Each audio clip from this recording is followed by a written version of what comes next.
Let's go to Luke's Gospel, chapter 20 this morning with Jesus. Make sure my buttons are all working here. Oh, I am. All righty. The Pharisees and parables are what we're going to be dealing with Jesus. It's important that you understand when you read your New Testament, Jesus shares with us 52 days out of his life. His 3-year ministry is taken down into 52 days, 1 day for each week of the year, I should think. And so it's important that why did he choose this particular day? What is it that he had to say, and what does it mean to us? Always when Jesus speaks, you want to know not just what he said to those folks there, but it's more important what he said to you and me, because he's still alive. He's still waiting for us to cross over Jordan to come and meet him in glory. So he's still speaking to us, and he still has a message for us. And so it's important that we look and see what it is that he is saying to us. Everybody's got to take care of Dad, you know. When I was young, I took care of them. And now it's their turn to take care of the old man. So I appreciate it. All right, so let's take a look at what Jesus has to say this morning as we consider these stories of these parables and then his run-in with the Pharisees this morning. If you never saw a Pharisee, that's what they look like. So if you see folks walking around dressed like this, could be a Pharisee. I'm just saying. All right. So the parables of Jesus, as we take a look at this, there's a confrontation that is going to take place with them. And so he wants to note 2 things to them. And they want to confront, they want to deal with him, they want to argue with him. And so he's got a couple of parables, and there's a purpose in his parables. He wants to illustrate to them 2 things. First of all, their contempt for the Messiah, and the Messiah's ability to crush them, if you would. And so let's take a look at what he has to say. We're going to drop down to about the middle of your chapter. We're at verse 17 through 19, as we see up here on the wall. And he looked at them and said, "What then is this which is written? The stone which the builders rejected, the same has become the head of the corner. Whoever shall fall on that stone shall be broken, but on whomever it shall fall, it will grind him to powder." And the chief priests and the scribes sought to lay hands on him that same hour. And they feared the people, and they perceived that he had spoken this parable against them. So Jesus goes back to the Old Testament, and he reminds them of this parable of the cornerstone. He is the chief cornerstone. He is what makes this building fit together. He takes all of us from all over the world, and he brings us together, and being the chief cornerstone, he makes sure that we're all lined up just right. So long as we're lined up on the gospel, we'll be okay. These Pharisees, though, thought they had a little bit of power over him. And so he reminds them, listen, if this cornerstone was to fall on you, it'd grind you down. Don't task me. They were showing their, as we might say, they were feeling their oats that morning. And so he kind of puts them right in their place pretty quickly. He's got several parables that he wants to share with them. And so as we continue to look at these, the particulars, he began to speak to the people this parable. A certain man planted a vineyard. Again, he's talking to the people about the Pharisees, about the religious leaders, about the religion of their time, about the Jewish temple and all of its construct, if you would. Religion, remember I say this quite often, religion might start out good, but it doesn't take long before religion goes bad. Jesus, God himself, founded the Jewish religion. But he knew that it was going to falter someday, because who did he leave in charge of his religion? People. And so long as you have men involved in anything, it's going to eventually be corrupt. All things, anything that man touches, will eventually be corrupted. So he began to speak to the people this parable. A certain man planted a vineyard and let it out to vine dressers. And he went into a far country for a long time. And in a season, he sent his servant to the vine dressers. Now, again, this is a picture of Israel. God is the man who bought it. then you and I, the Old Testament prophets and all, were those who came and worked in it. And then Israel is the one who's not going to want to give it back. So he went to a far country for a long time. In a season, he sent a servant to the vine dressers so that they would give him the fruit of the vineyard. But the vine dressers beat him and sent him away empty. And again he sent another servant, and they also beat him and treated him shamefully and went away empty. And again he sent a third, and they also wounded him. I mean, he sent the law, he sent the prophets, he sent, you name it. He got the Old Testament.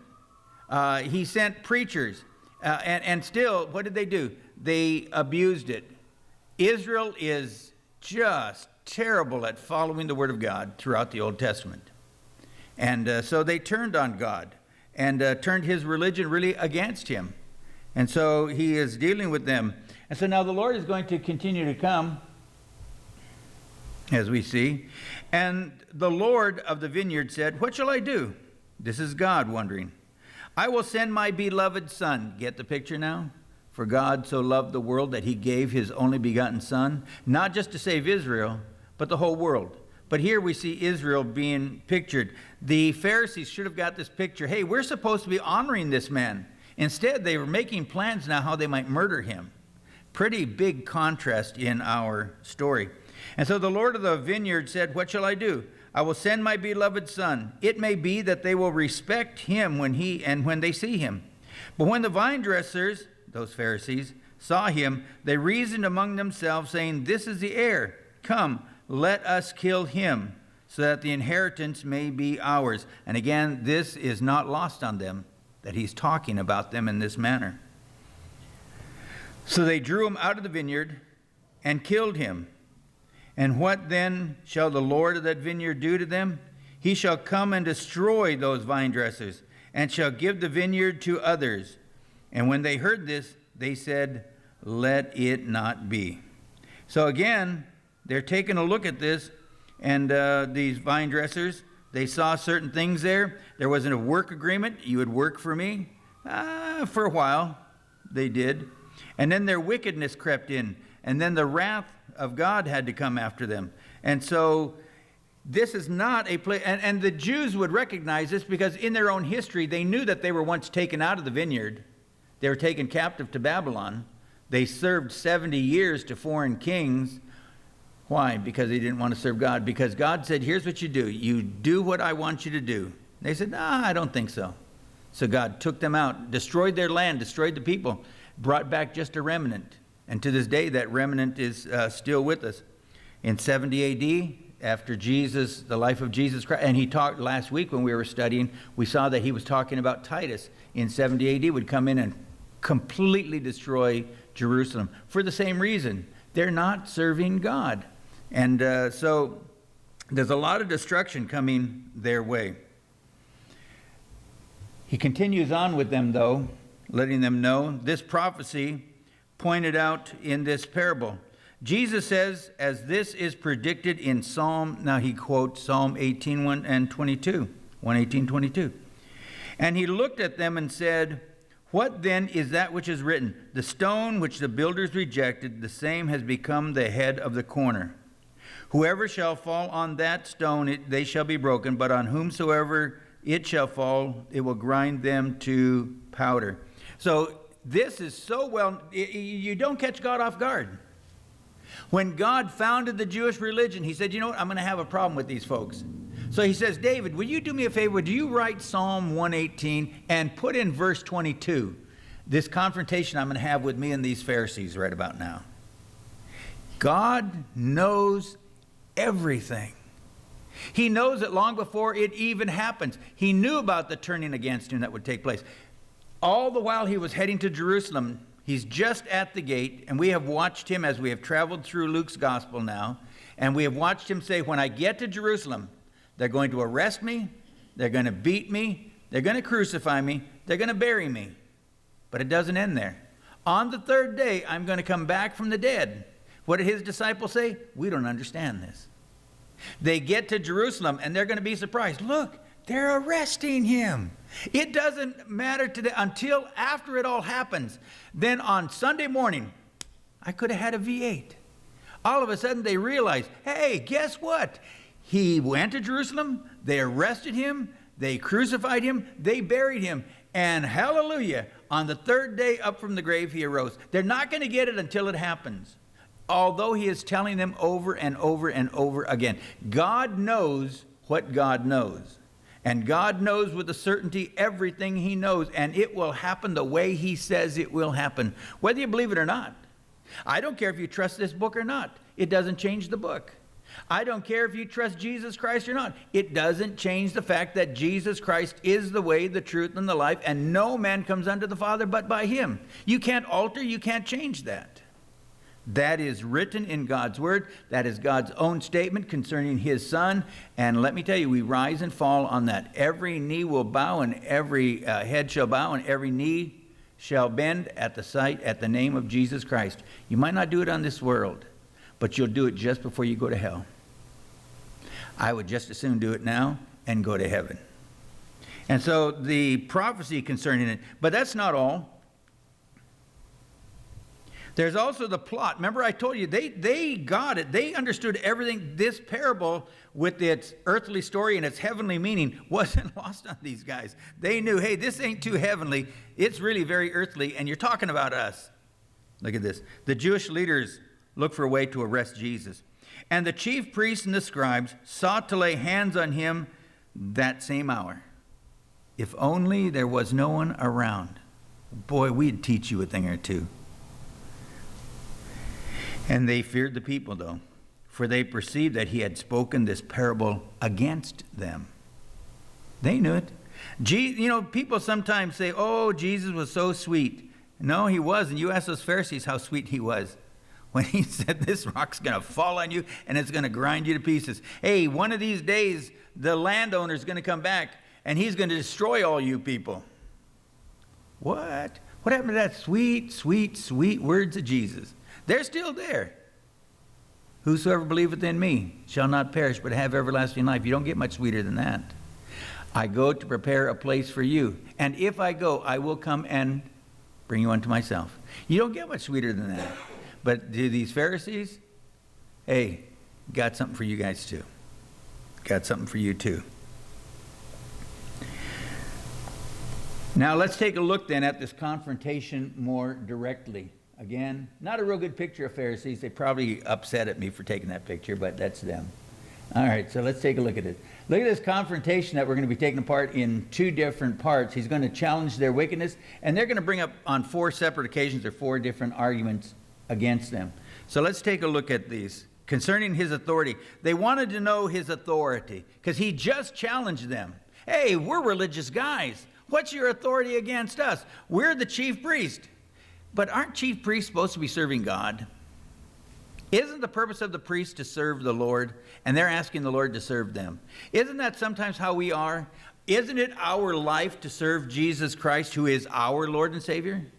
But how often do we ask him to get on his knees before us? How often do we ask God to serve us rather than we should serve him? Let's take a look at this. We might find a little condemnation toward ourselves as we read these things. So concerning his authority, and on one of those days, as he taught the people in the temple, proclaiming the gospel, it happened that the chief priests and the scribes, along with the elders, came to him, and they spoke to him, saying, tell us, by what authority do you do these things? Or who is he that gave you this authority? Well, he answered, I'll tell you. I'll tell you by what authority I do this. But first of all, I will ask you one thing, and if you answer me, okay. The baptism of John, was it from heaven or from men? Now notice their craftiness. And they reasoned within themselves, saying, if we say from heaven, then he will say, why did you not believe him? After all, you all wanted John arrested. We got us a pickle here, folks. But if we say from men, then all the people will stone us, for they are persuaded that John was a prophet. And they answered that they could not tell from where it was. And Jesus said to them, neither do I tell you by what authority I do these things. See, they don't want truth. They don't want truth. What authority do you have? Well, let me ask you this. What authority did John the Baptist have? He had the same authority. God called John to prepare a road, a highway for the Master. John, when he was baptized in Jesus Christ, said, this is the one. I am just a prophet. I was sent out to clear the road for the Lord, to level out the highway as he comes down. That was my job. I was commissioned by God. God told me to do this. God told me to do that. All right. So what authority do I have? The same one that John had. And if you won't answer John's, you won't believe me either. If you don't think God was involved in the ministry of John, you will not believe that God's involved in my ministry either. Because you're not considering the truth. You want to hear what you want to hear. And I'm not going to say that to you. So he answered that question, or left them rather, with that question. And they didn't like it. His authority. Secondarily, concerning paying tribute to Caesar. Now, notice they're trying to get him all the time. They're always looking for a way to get him arrested. Hey, you spoke against the IRS. I'm going to call them and tell them to come and get you. We know where you live. And so they're always looking for a way to trap him. If they can't trap him, they'll get somebody else to trap him. And here they go. And they watched and sent forth spies. Can you imagine people spying on you? Fortunately, we live in America, and we only have our government spying on us. You got your laptop spying on you. You got your Alexa spying on you. You got your Siri spying. Every now and then, they'll just pop up. My wife and I'll be, don't throw that at me. You won't reach it from there. Oh, by the way, this is our dear sister Terry. Terry and her lovely daughter are with us this morning. We appreciate it. And thank you for being here with us today. Make sure make them feel welcome when we leave. And I was just kidding. She wasn't really throwing nothing at me, in case you couldn't see. And so this concerning now, we have a lot of things. And so Jesus Christ had spies looking after him. These folks sent out spies to catch him. They pretending to be righteous people. You catch that? Luke didn't miss a trick, did he? Pretending that they were righteous, so that they might seize upon a word of his, and they might deliver him in that way to the power and the authority of the governor. And so they asked him, saying, Teacher, we know that you say and teach rightly. Oh, what smart men. And do not accept the person of anyone, but truly teach the word of God. Is it lawful for us to give tribute to Caesar or not? Good question. But he perceived their craftiness. Nothing gets over on him. They're flattering him, hoping that the flattery will get them somewhere. But Jesus Christ cannot be flattered. He isn't vain like you and me. So the flattery didn't work. But he perceived their craftiness and said to them, Why do you tempt me? Why do you test me? Show me a coin. Whose image and inscription does it have? And they said, Caesar's. And he said to them, Therefore render to Caesar the things which are Caesar's, and to God the things which are God's. And they could not take hold of his words because of the people. And they marveled at his answer, and they were silent. Again, they're back at their church, if you would, back at the temple. They're meeting in a big room. Well, how can we get him? Well, let's ask him about this. And when he says, no, you don't pay that, we got him. But he didn't answer that way, right? And so they're trying. So there's another group that's going to come along now. The Sadducees. Okay? And here you go. Now, the thing about the Sadducees is this. The Sadducees only accept the first 5 books of the Bible. They only accept the writings of Moses. They aren't going for any of that modern stuff. They don't care about the prophets. They don't care about the Psalms. They don't care about the poetry. They only go for the first 5 books of your Bible. The books written by Moses. That's it. Outside of those first 5 books, there is no other scriptural basis for them. Sadducees only believe in that. Based on that, they do not believe in a resurrection. They don't see, now Jesus is going to prove them wrong, but from their study, they don't see a resurrection in the first 5 books of Moses. Therefore, they don't believe in the resurrection of the dead. So they say to the Pharisees, listen, you all had your chance and you messed up, but we got them. We're scholarly folks. We know the Bible, not knowing that the one they're talking to wrote it.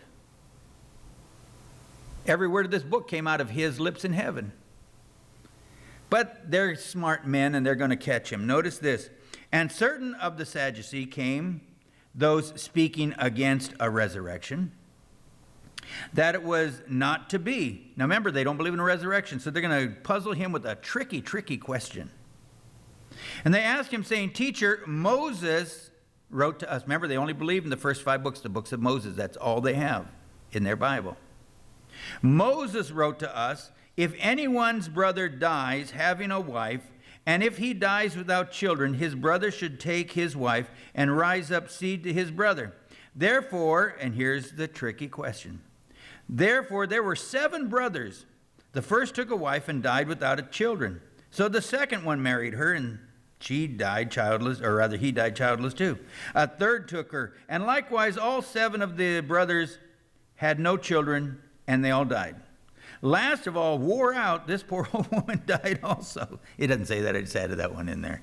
All right, the woman died also.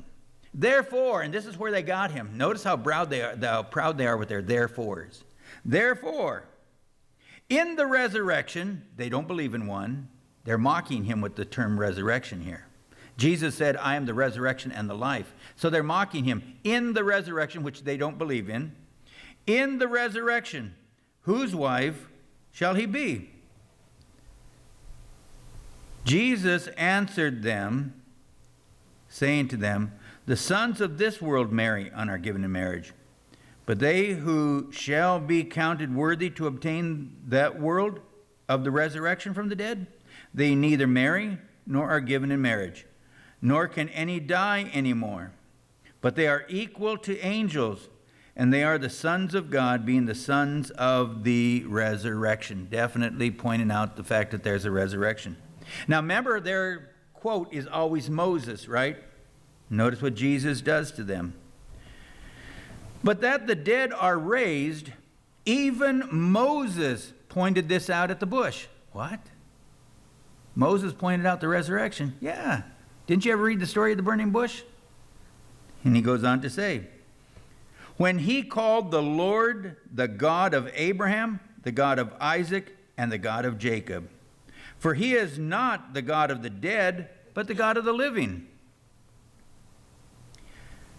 Oh. For all lived to him.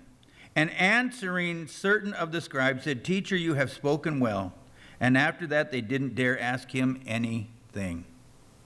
We only believe Moses. Hey, that's good, because I like Moses too.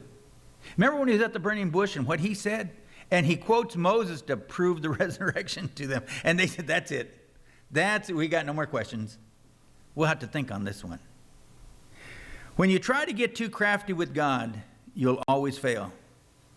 Because even the most intelligent of men is but foolishness before God.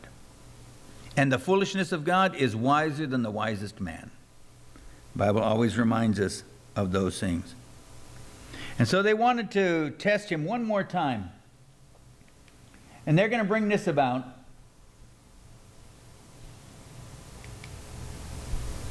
Concerning the Messiah now, the nature of the Messiah. And he said to them, how do you say that Christ is the son of David? Now he's asking them a question. You said that the Son of God, everybody knows he's the son of David, the son of David, the son of David. So here's a question for you then. He asks them, how do you say that Christ is the son of David? Even David himself says in the book of Psalms, the Lord said to my Lord, sit at my right hand until I place your enemies as your footstool. David then called him Lord. So how is he his son? The Messiah. See, they were all looking for a human Messiah, a very earthly. Jesus was supposed to come in, be born, take over the throne from Herod, and then say to the Romans, get out of here, I'll kill you all. And if they didn't go, he'd kill them all. It didn't happen like that. But that's what these Pharisees were expecting Jesus to do. They thought, hey, because Herod, remember, Herod wasn't a Jew. Herod was one of the children of, what's his name? Esau. Esau. He's Esau's descendant, not Isaac's descendant. So he doesn't have a right to the throne of Israel. He should be serving over there in Moab somewhere. But he's not. He's the king of Israel. He's not a Jew. So how can he be the king? He became the king because he went into a far country and the emperor gave him a kingdom and he came back as king. Rome appointed him king over the Jews. That's why he was always a little worried when they started talking about the king of the Jews, Jesus being the king of the Jews, because he was waiting for an insurrection from Jesus at that point. Never happened. Because my kingdom is not of this world, Jesus Christ would say. His kingdom lives within our hearts. Someday he'll rule and reign over the whole world, but right now he's working on our hearts. He's building that. And so they come to him. They brought this question about it concerning the Messiah. How is it that the Messiah, if he's only a human person, how could he be not only the son of David, but David's Lord also? How is it that David worshiped the Son of God if the Son of God is simply a man? Again, folks, who did I say I was? Did I not say that I am the Son of God? How many times has Jesus declared himself to be equal with the Father? They picked up stones many times. John, you read through like John 12 through 14, they're always picking up stones trying to stone him because he's always saying, I am the Son of God. I am the Son of God. I am the Son of God. You say it one more time, we're going to throw this big brick at you. I am the Son of God. That's the truth. Jesus Christ in the flesh is God in the flesh. He took upon human form. He is true a man, but he's also equally God. He is the God-man. They had trouble understanding that concept. Because how then is Jesus going to die on the cross if he's not a man? Well, he is a man. That's why he dies, and 3 days later he came up from the dead, because he's also God. But the Pharisees are having some trouble with it at this time. So we come to the condemnation again. Jesus is going to really get after them. He's going to point this out to them. Notice he's going to denounce the godless Jewish leaders at this time. And all the people were listening. Everybody's listening. And he said to the disciples, beware of the scribes who desire to walk in long robes, love greetings in the marketplace, and the first seats in the synagogues, and the chief places at the feasts.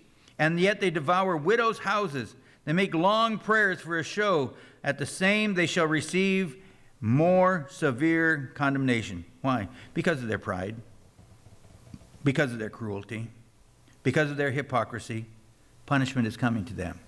They understood and they knew exactly what he is saying to them every step of the way. He kept constantly pointing it out to them. Some of these Pharisees will get saved. The day Jesus is born, two very rich Pharisees, Joseph and Nicodemus, come and bury him. Joseph gives up his own tomb for Jesus temporarily, because Jesus only uses it for 3 days. And Nicodemus, who came to Jesus that night in John chapter 3, also carry 100 pounds of this ointment and perfume to powder his body so it wouldn't smell when they wrapped him up and left him there in that tomb on that day. So by talking like this, he does reach some of the Pharisees. There's a great host of the priesthood that get saved as you read through the book of Acts. Many of them got saved. Preaching's hard. He wasn't easy on them, but the truth eventually penetrated their hard hearts, and he would win them. We have to be careful, because even though we are Christians, it's easy enough for us sometimes to look down our noses at people. It's easy for us to become hypocrite. It's easy for us to become cruel. It's easy for us to think we know something. Beware. That's the most when you think you know something, that's when you really know nothing. Our job is to present Jesus Christ to a lost and dying world. to be as merciful as we can, but sometimes you can't be merciful. Sometimes you have to punch them hard with the truth. James said, if I could, I would literally scare the hell out of people. Scaring hell, he said, out of them. If it were at all possible. James said, listen, I'd do anything to get somebody out of hell. If I could rescue them and save them and take them to heaven. If I've got to tell you a scary story, I would. Jesus told the people about that rich man and Lazarus. The rich man who opened his eyes being in hell and in torment. That was the story that Jesus told. I never created hell. I didn't make up pictures about it. When I tell you about hell, I'm only telling you what Jesus said. He knows something. He is the creator of heaven and earth. He made all things that do consist in hell exists. He told us it was a literal place where people will ultimately go if they don't accept Jesus Christ as their Lord and Savior. That's why we have to not be hypocrite, but humble. Understand that I am just a sinner saved by grace. If it weren't for the fact that one day I walked into a church accidentally and accidentally heard that preacher preach, didn't hear a word he said. Honestly, I couldn't tell you what scripture he quoted from. That's probably why he recognized I looked so lost standing there. Had the president of the youth group, big old guy, about 6'4" or so, lead me to the back, tell me to sit right here. And boy, when a guy that big tells you to sit right here, guess what you do? You sit right there. Then the preacher came in and told me I was on my way to hell, that I needed Jesus Christ. I got saved that day.